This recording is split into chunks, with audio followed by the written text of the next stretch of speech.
The Trumpet Daily program begins right now.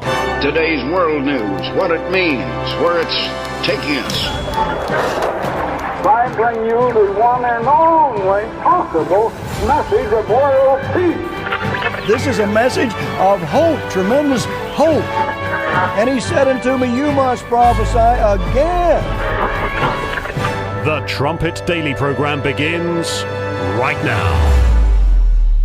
Sadly, journalism has changed a lot since I first stepped into a newsroom, and I'll be honest, I don't like the direction it's going. The media needs more balance in coverage and a wider range of viewpoints represented in every newsroom, at every level, and in each position. In the past few years, I haven't felt proud to be a member of the media. I'm sure there are other journalists out there who feel the same way. I found myself reading news copy that I didn't believe was fully truthful or only told part of the story. And I began to feel that I was contributing to the fear and division in this country by continuing on in this profession. It's been a serious struggle for me, and I no longer want to do this job anymore. So I've decided the time is right to do something else, and I'm leaving Fox 10. As I close this chapter of my career, there will probably be some hit pieces written about me. Not everyone is dedicated to telling the truth, but thankfully many of you have figured that out. I promise you, if you hear it from my lips, it will be truthful. That was Kari Lake in March of 2021, walking away from a career, 3 decades, working as a broadcaster there in Phoenix, Arizona. And today, we have her live in the studio, and we're so happy to have you here. I am ecstatic. We just came into the campus here, and the beautiful warm welcome with the students lined up on the road. Such a beautiful place here, and thank you for inviting me. Well, I know you're very busy, and we're happy for you to make some time for us. That video you saw there, March of 2021, as I was telling you in the ride up here, it seems like forever ago now because so much has happened in your life since. You actually just took me back in time, and I remember what I was thinking at that time, which was I was scared. I was walking away from a 3-decade career that I had worked so hard to work my way up to the top in. I walked away from a 7-figure contract, but I just felt so disillusioned and disappointed in where the profession had gone that I felt that was my only choice. Wow. And now I look back and I think that seems like 2 lifetimes ago, Yeah. because so much has happened since then that I would have never predicted in my wildest dreams. 2.5 years. Well, on this program, just to kind of familiarize yourself with what we talk about a lot, we talk about the corporate or the corrupt rather regime media, okay? Yep. We talk about all the corruption and the swamp and government and that sort of thing. And we emphasize stolen elections a lot. So I have a feeling this discussion is going to be right in your wheelhouse. You mean we can talk about elections here, the taboo subject? You That's think right. of all of the things that people are talking about now, Yeah. you know, even when you think about in our government-run schools, really inappropriate things our children are being exposed to. And you can talk about all that, but you can't talk about corruption in our elections. You can't talk about corruption in the government. Yeah. I'm sorry, but I thought that was our duty as citizens Yeah. of this great republic to Yeah. actually call out corruption when we see it. Yeah. And if we don't get honest elections and we don't get them in a hurry, I really worry about the future of this country if we can survive. Yeah. Well, just to dial back to the clip there at the beginning, you said in your book, this just came out this summer, right? Unafraid? Yes. Yeah. I'm so proud of it too. I'm glad that you Yeah. have a copy and you read it. That's awesome. It's fantastic. Yeah. You said that when you walked away from the Fox affiliate, that you felt uncaged and liberated. What do you mean by uncaged? And now you can just speak your mind. Well, at first, when I remember doing that video, and I had just come home from a trip looking at colleges with my daughter, and my husband has a video production company. So I said, I want to say goodbye to the people. I was in their homes for 27 years. And I didn't really know what my next step was. I had kind of a rough idea. I was going to go work and do some media training.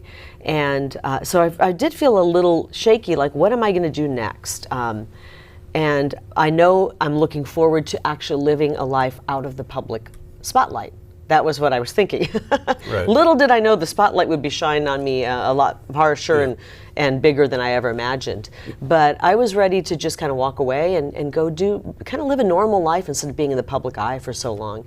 And little did I know that I would end up somehow in the middle of the political world, in the middle of a political movement as a candidate for office. I mean, but this is what happens when you hand your life over to God. And I talk about it in the book. I mean, I always have been a woman of faith, a child of faith. I went to Sunday school as a kid. But I'm going to be honest, I was one of those people who I leaned on God when times were rough. Right. Okay, God, help me through this. Please, I need a little bit of help right now. And then when things started going well, I took all the credit for it and said, okay, I'm fine. God, I got this. You can just sit back and let me handle it now. And when I walked away, and during COVID, I really, really became much closer to my faith and handed my life over to God 100%. Yeah. And God's plans are so much bigger than whatever we can come up with. You said you had flipped the Bible open at one when you were really debating on, should I leave this lucrative contract behind and just move on? I think it was 1 Timothy 6:7, where it says you brought nothing into the world, you're going to take nothing out, and you just said, okay, that's as a matter of fact, I think the first page of the book, I think I know it's the first or second page, I put that is such an important Bible verse for me, because when I was making that decision to leave, it's scary to walk away from what you know how to do. And I was praying and I said, God, I'm hung up on walking away from this money. Am I going to look back at this with regret? Am I going to look back 6 months, a year, and say, that was the stupidest thing you ever did? Who walks away from that kind of money? Who walks away from that lifestyle? And it was at that moment I was praying and I grabbed the Bible. I just opened it up to a random page, dropped my finger down. 1 Timothy chapter 6, verse 7. For you bring nothing into this world, and it is certain you will take nothing out. Right. And I mean, to me, that was almost, the earth almost moved under my feet. Said, okay, I got the message loud and clear, God, I'm leaving. Pretty amazing. So, yeah. Back to I know COVID was a real eye-opener, because you were still in the business. Yep. You saw the scaremongering. You knew that they weren't telling the whole story. I mean, you didn't know the whole story. None of us did, but you knew that they were leaving a lot of details out. But were there like indications before COVID even where you started to see this whole industry is just corrupt more than I ever imagined it would be? Well, I mean, I always knew that the media was biased to the left. But I felt that with the power and I don't want to say power, with the influence I had in the newsroom, I could push for stories that were more balanced. And being the last line of defense, the anchor who's reading the news, if something came across, my scripts that was very biased, I could adjust it. But during COVID, I found it really hard to do that. We were constantly putting the death numbers, and the hospitals are full, and there's no more room in the hospitals, and you got to stay home, and don't go visit grandma. Just Zoom in and make a phone call, but don't have any contact with your loved ones, and don't celebrate Thanksgiving together. It was just pushing fear constantly, and I could not push back against it anymore. Right. I would try to get stories about people who had COVID and recovered, and there wasn't really an interest in that. It was only the worst case scenario story when the whole family was wiped out, and I feel terrible when somebody lost their lives to COVID. But you asked me about being free and unchained. The tape has been taken off, and I could finally speak. It wasn't immediately after I left that I felt that freedom. It was only about a few months later when I decided to run for office, which was never in my wildest dream. As a matter of fact, I always said I would never run for office, because who would put themselves through that? And then when I walked away, the people reached out and said, would you please run for office? That became in the hundreds and thousands of messages and DMs and calls that I got. People would stop me when I'd be walking with my husband, taking an evening stroll. Cars would pull over and go, would you please run for office? We need someone we trust. You understand us. We trust you. You know the issues. You've been covering them. And at first I kind of laughed and thought, well, they must really hate me, because I just walked away from the corrupt world of news, and now they want me to go into the even more corrupt world of politics? No, thank you. But I got to thinking, this is kind of what our founding fathers envisioned, real citizens stepping forward, whether it be, way back when, the merchant, the farmer, stepping away, going to represent the people in his community, and then coming back home. Yeah. And I thought, Ronald Reagan talked about being a citizen politician. Why not me? I will jump in. Right. And it was only when I started speaking out as a political candidate that I realized how much I had been holding in of my viewpoint. Because as a journalist, you're not supposed to share your viewpoints. You're supposed to keep those. Right. If you're a good journalist, nowadays, if you're on the left, you can say whatever you want. If you're conservative, you have to keep it quiet. Right. So I remember doing an interview, and as a matter of fact, it was with Steve Bannon, and I thought it went really well. And I finished the interview, and I got a text from Steve, and he said, "How do you think that went?" I go, I think it went okay. What do you think? He goes, "Do you want to know what I think?" And then I went, uh-oh. And I said, "Sure, of course I do." And he called me, and he said, "That was terrible." And I said, "Oh my gosh, what do you mean that was terrible?" I mean, I think I got the sentences out. I didn't, start sweating. I didn't melt down. He goes, it was fine if I'm interviewing a journalist, but he said, "You're not a journalist anymore. You are a candidate for office, and you better start talking about where you stand on things, or you're partisan now." And that to me was like a wake-up call. I went, he's right. I have to express where I stand on these issues boldly, because I can't keep trying to just please everybody like you try to do as a journalist. Right. And it was at that moment that I thought about it for a few days. I said, I really have to start getting very, very specific with where I stand on the issues. Yeah.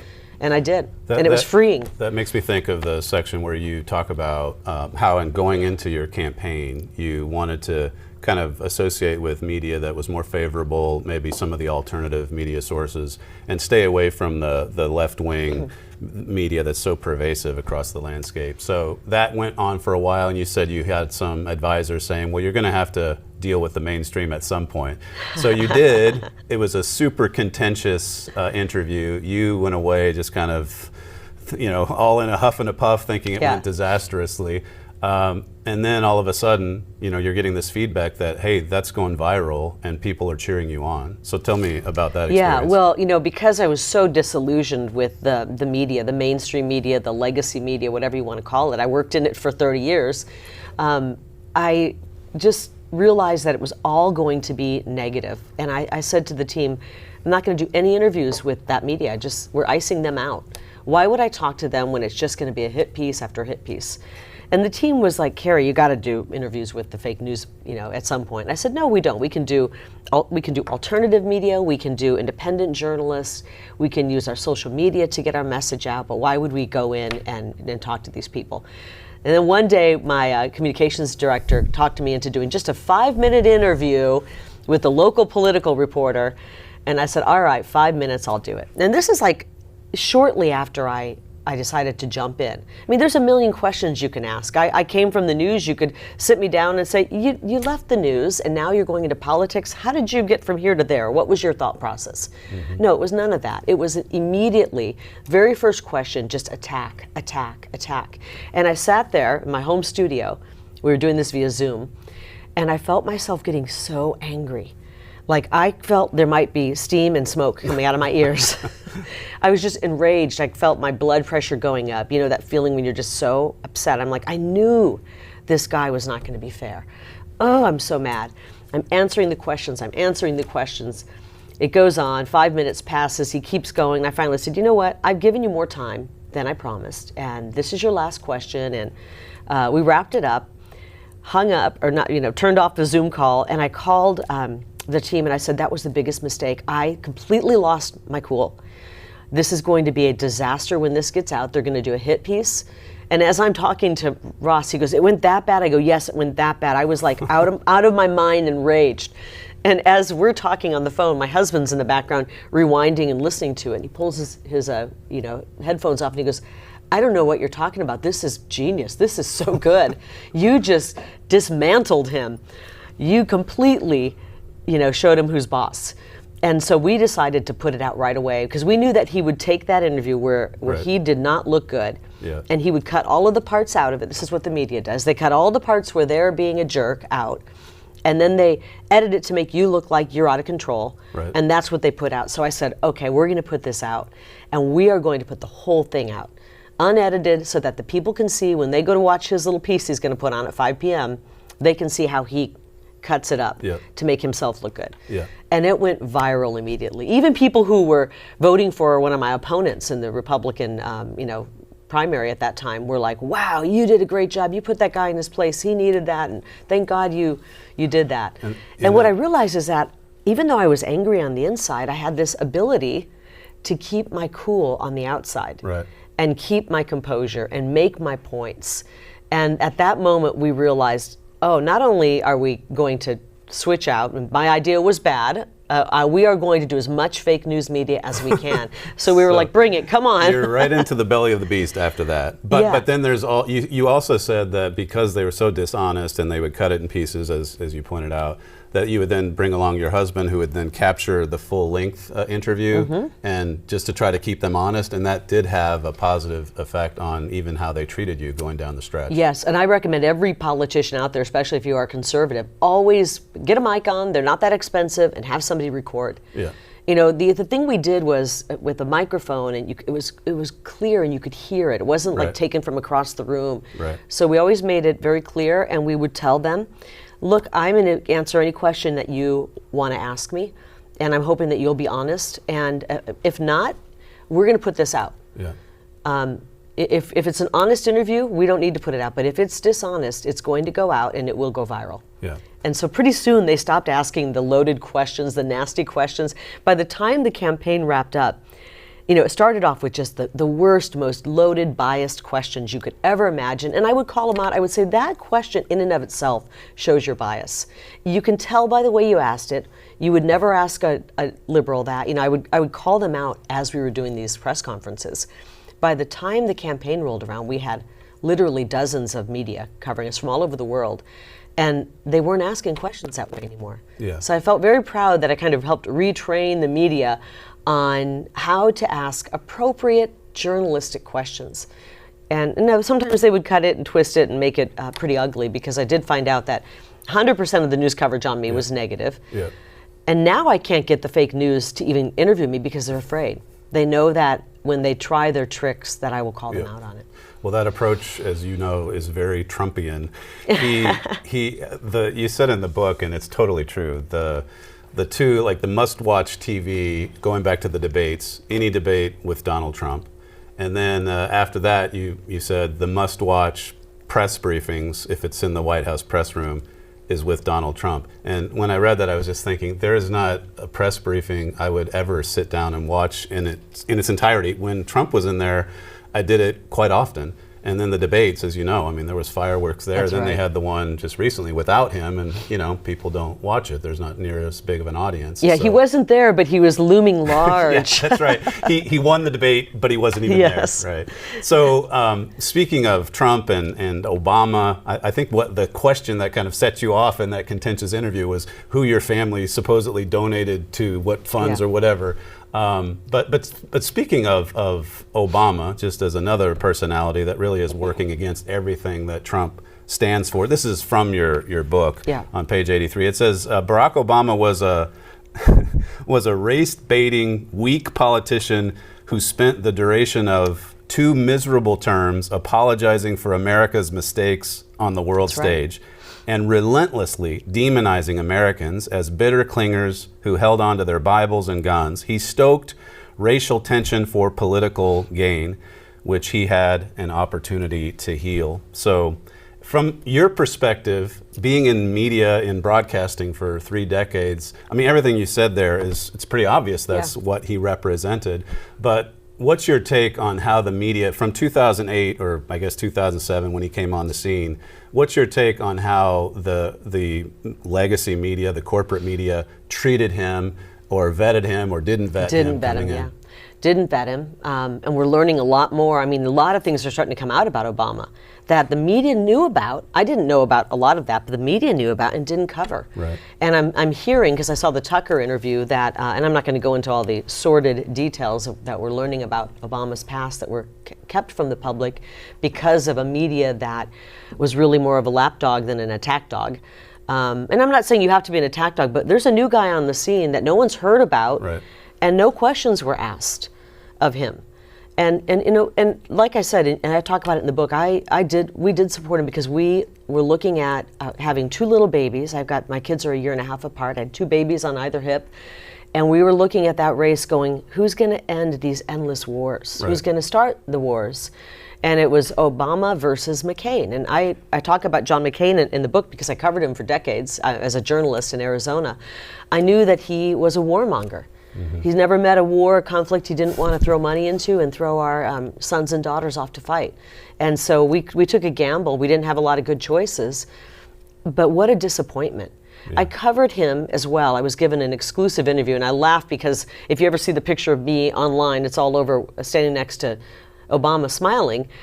It was taken from the White House when I was given an exclusive interview with him. Right. And the media and some of the trolls online are so dishonest. They actually cut the picture of my producer out of it. So here we are at the White House, my producer, me, and Obama, after I was given an exclusive interview, which, you know, as a journalist, that's a pretty cool thing to go interview a sitting president. For sure, yeah. I probably asked him more tough questions than anybody because he never did any interviews. The media just, everything he did, you know, the toughest questions they would ask him was, what's been the most interesting thing about being president? I mean, can you imagine these softball questions they threw at him? Right. So I went and interviewed him. And then a year later, I found myself back in the White House doing a story on an Arizona woman who was working in the White House. But I was right there in the pool, the press pool. Right. 1 year later, almost to the date, when the Russiagate story broke. So you interview Barack Obama in 2016, last year of his presidency. In May. And you were in the press pool then too, right? And we were watching as the press just, you know, gushing and yeah. Obama, you know. Michael Hastings, the late Michael Hastings, he says they swooned before They Obama. swooned. And he never even showed up. I mean, these people covered him for 8 years. He would never give him interviews. Trump gave interviews every day. Right. He, you know, was open book.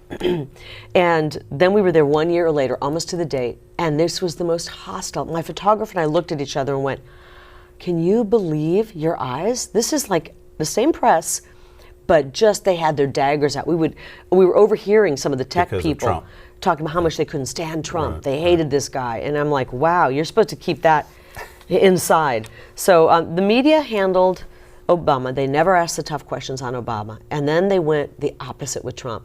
We've been watching an 8-year smear campaign with President Trump. It saddens me because here's a guy who gave up so much, a beautiful life. He didn't need to do this. He loves our country. He wants to save this great republic. And he has been victim of an 8-year smear campaign by the fake news media. Right. I tell people, if you don't like this man, I don't blame the people.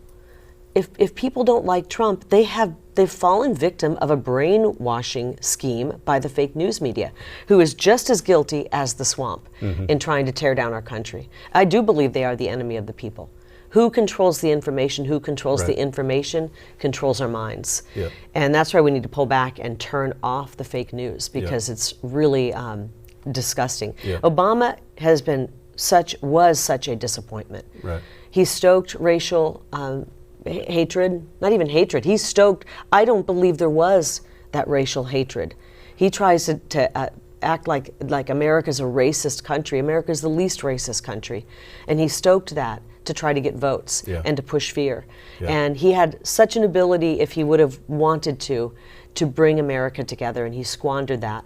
And now we're learning more and more and more about him and his involvement behind spying on President Trump when he was a candidate and in his early months. Well, yeah, you mentioned Russiagate, and of course it came out from the Hillary campaign. I mean, the content of it, but it was launched against Trump, you know, the smear campaign, as you say, when Obama was in office. I mean, he unleashed all those alphabet agencies to target Donald Trump to spy on him and that sort of thing. And now I'm starting to figure out why, because there was so much criminality going on in that White House between Biden and probably Obama and Clinton.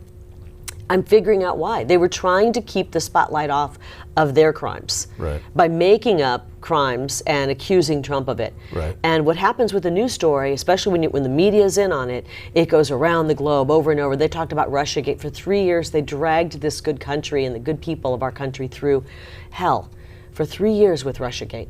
And it was a lie. Yeah. And they did that to slow President Trump, slow his agenda, and try to destroy him. Yeah. But there's enough people with common sense who realize what was going on. Yeah. And I think that group is growing, and I believe Trump will win in a landslide. We had General Michael Flynn here 3 weeks ago, and he said that he felt like on January 5th, 2017, 2 weeks before Donald Trump's inaugurated, that's when the official start date of the coup against Donald Trump and America's government, or who they elected as president. And then he said that going through now, fast forward into 2023, we're still in the throes of the coup. I mean, would you go so far as to say that this, from the beginning, was a coup attempt by Barack Obama? You could call it that. I mean, an insurrection, really, when they were trying to thwart the will of the people. I believe we're at the late stages of a Marxist takeover of our country. And we're in the last battles of this war. This is a war not being fought with bullets, but there is a war that's happening against our republic. And I think that's a fair assessment. I think there was a coup when they stole our election in Arizona. There was a coup and a takeover of our state government. The people's will was taken from them when they rigged an election. Right. And they installed people in our state government who were not duly elected. And this is why I continue to fight every day, and I don't care what the fake news says about me. God knows who I am. I'm good with God. I'm good with my family and my loved ones. And I think when I meet people and have an opportunity to have a connection with people, they realize that, oh my goodness, everything the fake news has said about this woman is false. But they have to paint me in that light, because if they start telling the truth, their days are numbered. People will go, well, you guys have been lying. You guys have been part of the problem. And I believe that the truth will come out faster. The truth will eventually come out, though. Yeah. It's just a matter of how quickly. Yeah. And if we can do it, if we can get it out there before our country is history. Yeah, and you're still fighting, as you said, coming up here in several lawsuits. In fact, I don't get it too much into the legal fighting, but you continue in this fight. And as you said, the truth will prevail in the end. Just like it did with all those cases and all those lies they said about Trump. Yeah. The media lies and months, but the truth eventually comes out. Unfortunately, the truth doesn't get the coverage that the lie did, which is why there's been so much damage to President Trump's reputation. But I think the majority of people actually are ready to vote for President Trump again. Yeah. Just give us a tiny snapshot of, you have a hearing in the Ninth Circuit Court of Appeals today, like it's an hour after the show ends, I believe. Yes, indeed. And it's basically, well, I'll let you 7 months before the election, and this is, you almost want to laugh because it's so ridiculous. 7 months before that election in Arizona, where if you were watching it, you realized it was sabotaged. Election day was sabotaged. 7 months before that, we went to the federal court, asked for injunctive relief to get rid of these voting machines because they're not reliable. They're not accurate. The components are made by our enemies, the CCP in China and other countries, and they're easily manipulated. And we had proof of all of that. And an Obama judge dismissed the case, threw it out. And 7 months later, lo and behold, our election hits, and 60% of the machines failed. 60%. Chaos. 59 point something. So 60%. And those failing machines were rolled out and put in Republican voting areas. And the lines were 2 and 3 and 4, even 6 hour lines on election day, when 75 or more % of the people who showed up were voting for me. This was an intent. It was done with intent. It was done to change the results of the election. It was done to disenfranchise voters. And so we believe, going into the case today, that we can say, well, you threw it out, you didn't give us an injunctive relief, and look what happened. These machines failed in just an epic way. So that's one case. We also have our original case, which is going to the appellate court in Arizona. That's our original election fraud case, our election case lawsuit. And then we have another case where we're trying to get a hold of the ballot envelopes that people mailed their mail-in ballots in, to show that there's no signatures on these, or there's mismatched signatures. So we have a lot of different things that are happening. I'm also being sued by a government official, an election official, a politician, for defamation, for speaking out about this botched election. They don't want us speaking about it, and I will never be quiet when it comes to this, because I believe this is the issue of our time, and our elections are theater.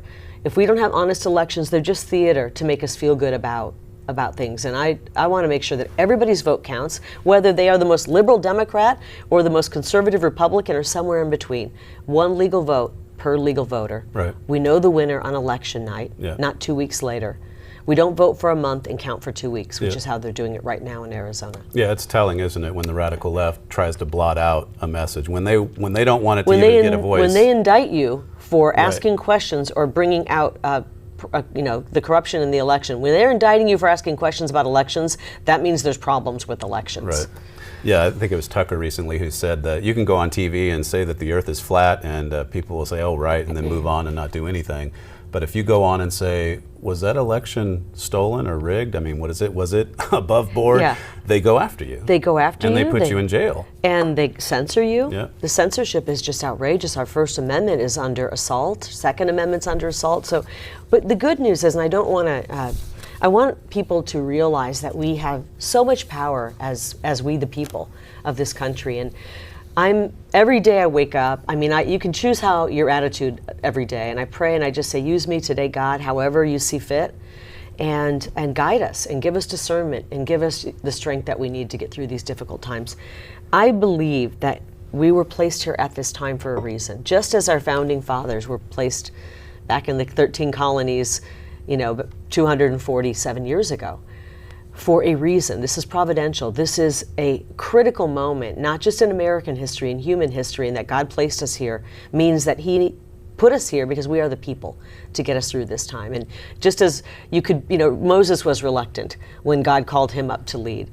We all have that reluctance, but we need to shed the reluctance, step into the moment that we have been placed here for, and speak out, use our most powerful voice, our weapon, which is our voice. Speak the truth right now. Talk about elections. If you support President Trump, which I hope you do, speak out about it. Let everyone know. No more hiding behind, oh, I don't want to ruffle feathers. We got to ruffle a few feathers because we need to let them know we are the majority, the people who want to save this country. And when we come together, there's no stopping us. This is how we bring our country back. What was it you said recently about Donald Trump, just his leadership overall, and I think either one of the greatest presidents ever, or? I think he is. Yeah. I think he's the most consequential president. Yeah. George Washington was pretty awesome, but I think President Trump is going to be the president that saves the republic. Yeah. Because we're on the verge of losing it. Right. And I'm not the only one. And I believe, besides that, he is also one of the most consequential leaders in human history. I'm putting him up there with that. And I know people think, oh, you're just a Trump fan. Yeah, I am a Trump fan. I'm a mother who's really worried about the future for my children. I'm going to be selfish here. I'm worried about my son and daughter's future and everybody else's as well.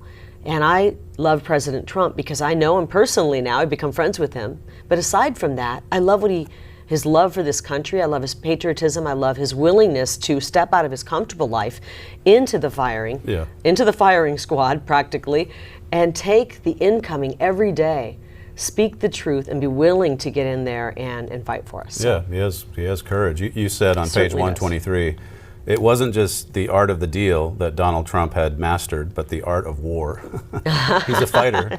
He's a fighter, and that goes to what you were just saying about, now's the time to make a stand and fight for the truth and fight for what's right. The Art of War is a great book if you haven't read it. I highly recommend it, and I think in some ways I see how he strategizes, and I do believe he probably has read that book. Right.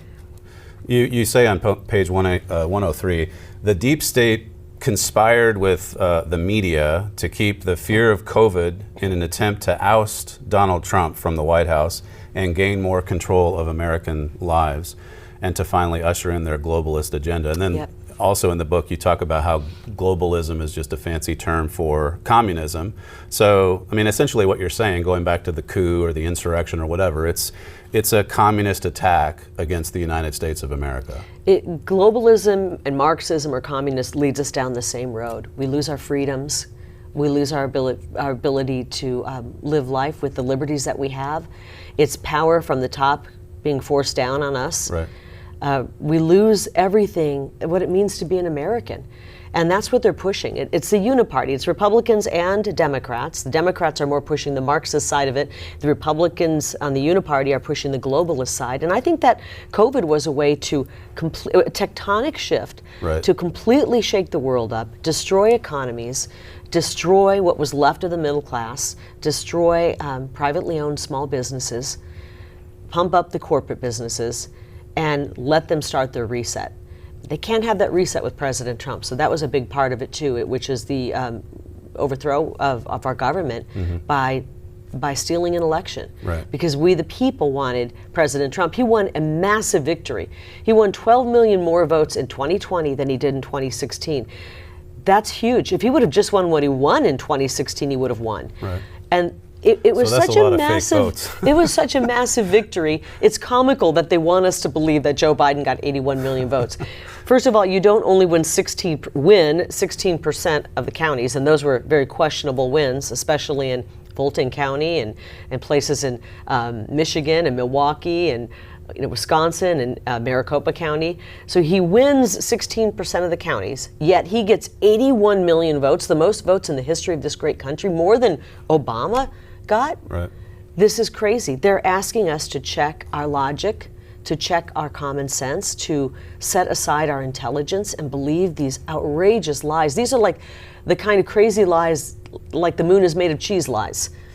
And, this is how insane it is. And then they gaslight us and they make us feel bad if we even say, wait a minute, but we saw what happened on Election Day in Maricopa County. There's no way that he won Maricopa County. And so I just speak out about it because we've got a lot to lose here. People say, well, why are you, just calm down and sit back and try to win, run again. I go, no, it's going to ruin your political future. I don't care about a political future. I really don't. I'm not in this for a political future. I'm in this to help save our country. And frankly, I'd like to get back to my normal life. I want to go. I've had offers to do media. I have had many, many offers. And this is not the season for making a fortune. This is the season for saving our country. And so I'm going to stay in this arena. I'm going to stay in this and help fight because I think we have 1 year to really try to save this republic, the United States of America. Wow. Coming back to the COVID component to the election steal, this is from your book again. It says one of it's a tweet Charlie Kirk sent. He's from Phoenix. He's great, yes, yeah, Charlie. okay. He's got Turning Point, which I highly recommend if you're young out there. Start a Turning Point chapter at your school or join one. They're helping to kind of fix some of the indoctrination that has been lobbed at our children in these schools, this leftist indoctrination. He tweeted yesterday, it would have been much better had we done nothing in 2020. No lockdowns, no masks, no school closures, no stimulus, no vax mandates. The damage COVID did to our society was minimal. The damage our response to COVID did was cataclysmic. That is absolutely correct. Cataclysmic is a perfect word. If you just take what it did to our children, and this is where I get a lump in my throat. Really, this is one of the reasons I decided to run, because as a mother watching as our children were being masked, I always told my kids, don't wear the masks, and whatever trouble you face, I will back you up. But they're like, Mom, if we want to do this, we have to have our mask on. I'm like, I will help you push back on that. But what they did, masking our children, taking school away, what we've lost in education to our children. I think of the fun I was having, my high school and college years, and this young group of people, what was taken from our young people at the hands of our government is unforgivable. Absolutely unforgivable. You don't get those days back. You don't get those memories back. They couldn't walk, do their graduation. They missed out on prom. They missed out on a first date. They couldn't kiss the boy. They couldn't have weddings. They couldn't experience those wonderful moments of their youth. And they should be livid. And that's why we had so many young people in our movement. These young people were like, we've got to get involved in politics because if we don't, someone else is going to chart the course for our future and it's not going to be good. And so it is cataclysmic what happened to just our children.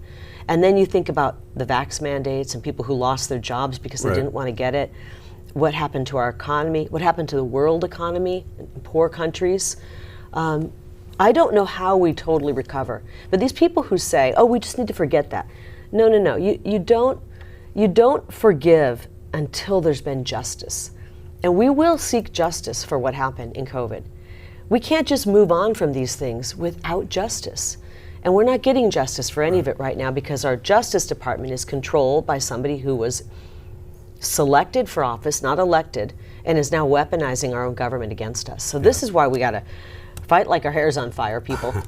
We had an article back in June of 2020. So this is peak COVID hysteria. And we titled it, "The Cure is Killing Us." I mean, I remember how stressful it was just to put that together, because everything was shut down, all these mask mandates, and you had conflicting information, some information that wasn't getting out there. But we were looking at our world thinking, this is not the way God deals with disease. To have people that are perfectly healthy shut down their business, wear a mask everywhere, isolating. But yeah, it turns out like 3 years on, probably nobody got to see that because of the censorship. Yeah, probably there was not. so much good information that was attempted to get out, but they were censoring us, and now we're learning the government was part of that censorship. Right. They were looking for keywords, censoring if you talked about elections, censoring if you talked about ivermectin, hydroxychloroquine, shutting down your account even in many cases. It's the government's attempt to keep good information that could have helped end this nonsense from the people is just shocking. You wrote this: one of the consequences of COVID hysteria and the government making it almost impossible for you to leave your house was the introduction of mass mail-in balloting to our election system. So tell me how COVID, the hysteria, ties in with the way they stole That was the all election. part of it. That truly was all part of it. They had to defeat President Trump because their globalist agenda was not going to work with President Trump in the White House. He's not going to let America turn into some globalist blob that, Klaus Schwab is in charge of and George Soros. And they had to defeat him. And yet they looked at where the country was going, the prosperity in this country. Trump lowered taxes. He brought peace to the Middle East. The Abraham Accords 3 years ago, I believe today or tomorrow, this week, he brought peace to the Middle East. We were told that wasn't even possible. He ended ISIS. He was starting to end all the wars. He didn't start any new wars. We had a record economy. Every class of citizen was doing better. Unemployment, record low unemployment.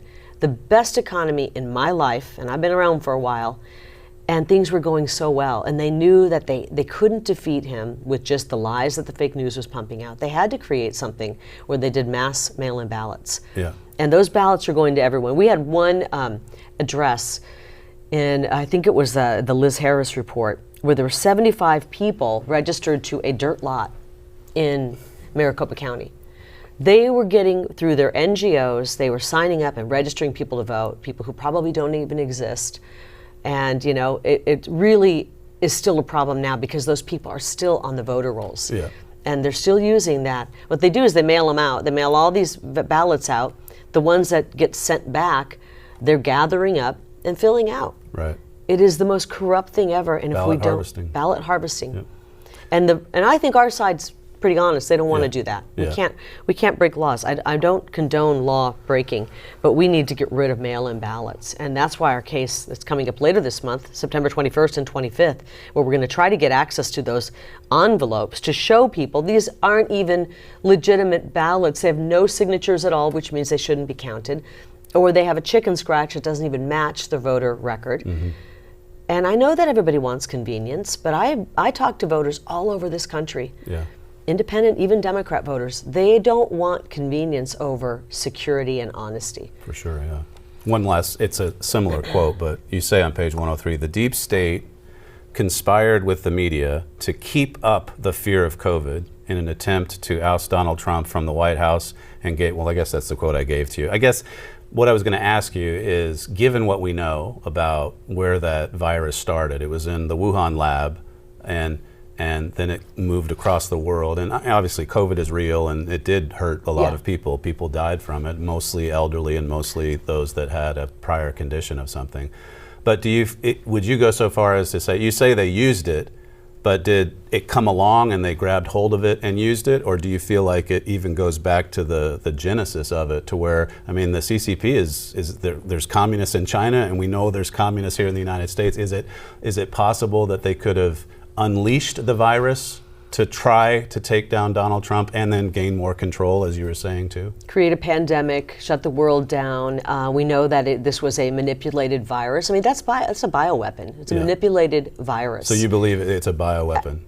Well, when you manipulate a virus and release it from the Wuhan lab, I do believe that. I think Anthony Fauci, literally, that man has blood on his hands. And he needs to be, we've got to get very serious in D.C. and start going after some of these people, because what they did is a crime against humanity. And to have him walking around scot-free right now is outrageous. And this is why I'm excited about, we're getting Congress back in. It sounds like they're going to start an impeachment inquiry on Joe Biden. And I think they need to get very serious and sit Anthony Fauci down in the hot seat, and then get very serious about digging into everything about COVID, why they were trying to keep cures from the people, cures that work, why they were trying to force dangerous big pharma treatments on people that were known to actually cause harm. Why? We have a lot of questions that need to be answered. And then, once they're answered, we need to start really seeking justice for the crimes committed on the people. Yeah. The world's suffering right now. I walk through airports. I like to try to look people in the eye as I walk past them. I see a lot of pain in people. And I see pain, and I don't even take the politics out of it. We're suffering right now as a people. And we need to come together and right these wrongs. And I believe that in the next year we have a real opportunity, as I call myself an America First Republican, an America First conservative. We have a real opportunity to bring along some disaffected Democrats who are looking at the world as things have happened the last couple of years. Maybe they voted for Joe Biden, they most likely did, but they're realizing now that the Democrat Party is not the Democrat Party of yesteryear, the one that we think of JFK, right. That Democrat Party, the one that cared about working class people. Yeah. This one doesn't. This one doesn't care about working class. This one cares about corporate. This one cares the corporations. This one cares just about pushing really bad indoctrination on our children. Yeah. We're seeing how they don't know how to handle the economy. Joe Biden's destroying the economy. And I think a lot of this is by design, a wide open border. If you're a Democrat, you don't want that border to be wide open. You don't want the cartels in your cities and communities like we have them in Arizona. And frankly here, I'm sure the cartels have the border crisis has even affected Oklahoma. Yeah. Nobody should want fentanyl to get into the hands of their children. I've talked to many, many parents who lost a loved one, a child who took a half a pill laced with fentanyl, and their 19-year-old son or daughter is gone. I don't think a Democrat wants their children to get their hands on those kind of drugs. So we have a lot in common to fight for, but we have to start putting America first, and I think that's something even Democrats can get behind. And my policies, I lay them out in this book. The media likes to say I'm extreme. The only thing that's extreme about me is I'm extremely worried about our future. But I don't think one policy in my book, I laid out where I stand on all the issues, not one is extreme. It's all common sense, and it's all solutions to the problems, the very real problems we're facing. The book is Unafraid, came out just this summer, so it's a great read. I'd recommend it. And I put pictures in there too. And there's beautiful pictures in there of a lot of people, yeah. I tried to put pictures in because I like it when I'm hearing a story and then to kind of look and go, oh, that's what she was talking about. Now I see. So it shows this incredible movement that we've started in Arizona. When they rigged our election, sabotaged election day, and thought they would make me go away, they actually created an even bigger movement. Because this is nationwide now. This is the mama bear standing up and going, no, no, no, you're not going to mess with our kids. And they say in nature, the most dangerous place in all of nature is between a mother bear and her baby cubs. And these maniacs have found themselves right there. These corrupt individuals have placed themselves between us moms and our children. And we will tear them to shreds. We're not going to let them go after our kids. And it's not just me. There are millions of mama bears around the country who are now activated and politically involved. When you get the moms politically involved, and you get these America First mama bears, they don't stand a chance. So that's why I have great hope that this next year is going to be difficult, a little bit rocky, but I know that we're coming together as a country and we're going to save this republic. General Flynn, when he was here, I think it was in this program and across the campus, he spoke with our students and he talked about the strength and character of the mothers and how important that is to the health of the nation as well. He also, by the way, he talked about the governors of the United States. He was talking about election integrity and how that all 50 governors, in his estimation, haven't fought hard enough for it.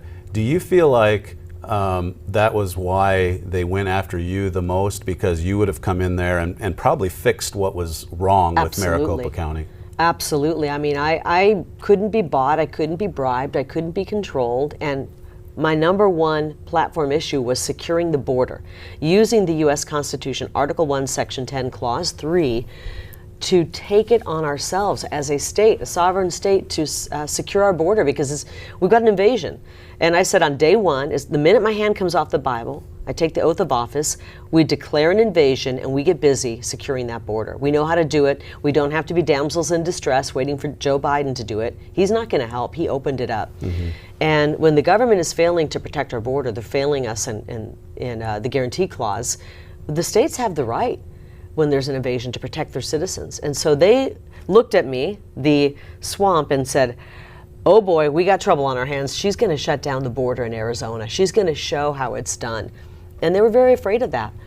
And I also believe they were intimidated by many of my policies that were actually going to put them to shame, these career politicians who've done nothing. What were you prepared to do with the election integrity? Day one, call a special session of the legislature and say, get me every bill you can think of to my desk to secure our elections. Let's have an election day. Let's have an honest election so that every Democrat, every independent, and every Republican goes to bed on election night. They know their vote counted, and they know they can trust the results. Yeah. And there's a lot of Republicans who don't want that, which is sad. Yeah. I don't think people realize Maricopa County, first of all, my opponent, Katie Hobbs, was the Secretary of State, so she got to choose the voting machine. She actually had a hand in running the elections, the person I'm running against. Right. But the people in Maricopa County who ran the elections, I wish I could sit here and say they were Democrats. They were actually Republicans. And the men who ran our elections, the Republican men who ran them, they actually, before the election, started a super PAC raising tens of thousands of dollars to defeat election deniers. And we found out that all the expenditures of their super PAC went to trying to defeat me. Right. And so the guys running our elections, in control of the ballot, I'm at the top of the ballot, they're in control of the ballot, are trying to defeat me with the super PAC. There's so many unethical, corrupt individuals in our politics. We've got to get them out. And we need to run for office. Moms and dads need to get busy and run for office. We need real citizens. In what world is the person who's running for governor also overseeing the election itself? In Arizona world. In Arizona world, that's right. And I called for her to be recused, right away from the beginning. And I tried to get my Republican opponents who were also running to jump in with me and say, we got to fight this. And they really just sat on the sidelines. Barack Obama came out and campaigned for her. She campaigned in the basement, just like Joe Biden did. And I think we have clip 3. Play that for us, Sam. Here in Arizona, there's no question that Katie Hobbs' opponent, she's good in front of the camera because she's been doing it for a long time, right? So, some people don't know this, but apparently Kari Lake actually interviewed me back in 2016 when I was president. She was a local news anchor. Yes, at the time, I don't remember thinking that she was the kind of person who would push debunked COVID remedies or promise to issue a declaration of invasion at our border or claim without any evidence that the 2020 election was stolen. I guess that stuff came later because she found it convenient, because she thought, well, here's an opportunity to get attention. So that guy. Obama needs to really go down to the border. We have a mess in Arizona. I mean, that he's appalled that we want, as a state, to protect our citizens. And he calls, declaring an invasion on the border. There's an invasion on the border. We've got a serious invasion on the border, and it's being aided by terrible Democrat policies of a very, very corrupt individual named Joe Biden. And I almost have my blood boiling right now watching that clip. Pushing debunked COVID, what was the word he used? Debunked COVID cures. Now, I don't know. I know that I've seen the science on it. Ivermectin is actually very effective. Hydroxychloroquine is effective. It's more effective than, apparently, these vaccines, which we're actually seeing people just drop dead. They haven't been vetted. The vaccines had not been vetted, and they were forced on the people. That is somebody who's so out of touch. Yeah. And he looked nervous to me, if you ask me. He looked very nervous. There was one moment of levity. Play number 4. Okay. as governor, Katie's opponent is going to be focused on making Donald Trump happy. Katie, she may not be flashy. She could have been. She just chooses not to be. So he says about you that you're good in front of the camera, and then he says about the one he's endorsing, she may not be flashy. It doesn't seem like a ringing endorsement. It was funny when I saw that. It was toward the end of the campaign that he came out. And I guess that's campaigning for Katie Hobbs. It sure didn't sound like it to me. I kind of joke in the book, after seeing that, I thought he almost seemed to be endorsing me. He was campaigning for me. She looks good. She sounds good. She wants to secure the border. She wants to talk about COVID cures. What's wrong with that? And then Hobbs, she's not very flashy. So that was funny. And then Eric Holder came out. I mean, these are people, I wouldn't be caught dead with Eric Holder. These are the guys that were behind the Fast and Furious gun running operation, which was putting guns in the hands of the cartels, and which resulted in the death of a Border Patrol agent named Brian Terry. And so I wouldn't be seen anywhere with these people, and she brought them out. And then I got real nervous about a week later when someone told me that Hillary Clinton had started talking about me. Wow. I said, I just want everyone to know I'm not suicidal. The brakes on my car work. I'm in perfect health. I kind of joked about it, but there was a little bit of truth there too. Let's just, you spend a lot of time, I'm going to have to skip over the election integrity, but we have kind of touched on that to some degree. I wanted to, as far as your future, I mean, there's chatter that maybe she'll run for senator, and if Donald Trump wins, you'll be part of his administration.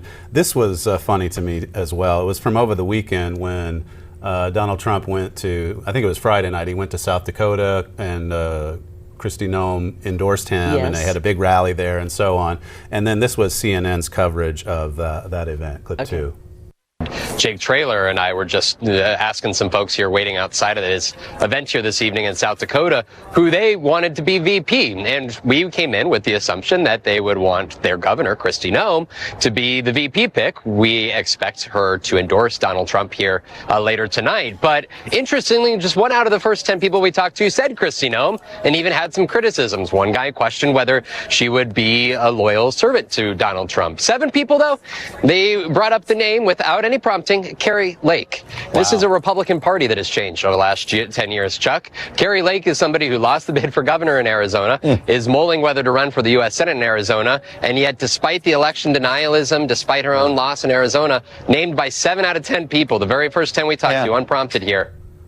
Wow. It's a small sampling, but that's CNN. I'm surprised that Vaughn, that reporter, he was not very fair when he covered me that he put that out. You know, that's actually really flattering. And I think what it says is that the people are looking for fighters.